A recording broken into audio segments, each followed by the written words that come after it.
படத்தோட ஹீரோயின் பேர் ஸ்வர்ணா. அனாத ஆசிரமத்துல தான் வளர்றாங்க. ஒரு 10 வயசு இருக்கும்போது அந்த அனாத ஆசிரமத்துல இவங்களுக்கு ஒரு பெஸ்ட் ஃப்ரெண்ட் இருப்பாங்க. அவங்கள ஒரு நல்ல ஃபேமிலி தத்தெடுத்து போயிடுறாங்க. அதுக்கப்புறம் அந்த ஆசிரமத்துல இவங்க ஃப்ரெண்ட் இல்லாம ரொம்ப தனியா இருக்கதா ஃபீல் பண்றாங்க. அப்போ அந்த ஹாஸ்டல் வார்டன் இவங்கள்ட்ட ரொம்ப தப்பா நடந்துக்கிறாங்க. ஸோ அங்கிருந்து இந்த பொண்ணு தப்பிச்சு வெளியே வந்து தன்னை பாத்துக்கலாம் அப்படின்னு நினைக்கும் போது எல்லாருமே தப்பா நடந்துக்கிறாங்க, தப்பா பாத்துக்கிறாங்க. ஸோ இப்படி பயந்து பயந்து வாழ்ந்த ஸ்வர்ணா ஒரு 19-20 வயசு வரும்போது ஒரு இடத்துல வேலை பார்த்துக்கிட்டே படிக்கிறாங்க.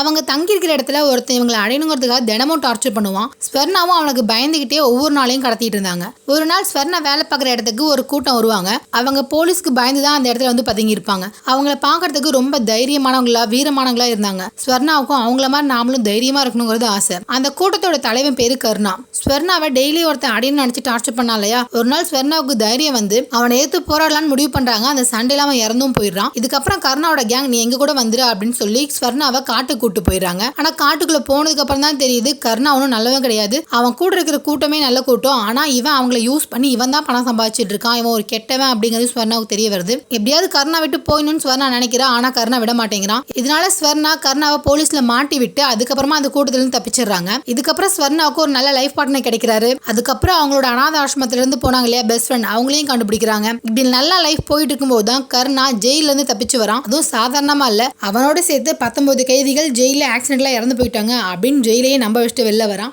வெளியில வந்த கருணா ஸ்வர்ணாவை அடையணுங்கிறதுக்காக ஸ்வர்ணாவோட மொத்த ஃபேமிலியும் தாக்குறான். அது மட்டும் இல்லாம ஸ்வர்ணாவோட மாமனாருக்கு பொலிட்டிக்கல் ரீதியாகவும் எதிரிங்க இருக்காங்க. அவங்களோட கருணா கை கோத்துக்கிட்டு ஸ்வர்ணா ஃபேமிலிக்கு எந்த மாதிரியான பிரச்சனைகள்லாம் கொடுக்குறான், அதை ஸ்வர்ணா எப்படிலாம் ஹேண்டில் பண்ணி அவங்களோட ஃபேமிலியை காப்பாத்துறாங்கன்றதா இந்த கதை. எந்த ஒரு எக்ஸ்பெக்டேஷனும் இல்லாம பாத்தீங்கன்னா கண்டிப்பா இந்த படம் பிடிக்கிறதுக்கு வாய்ப்பு இருக்கு.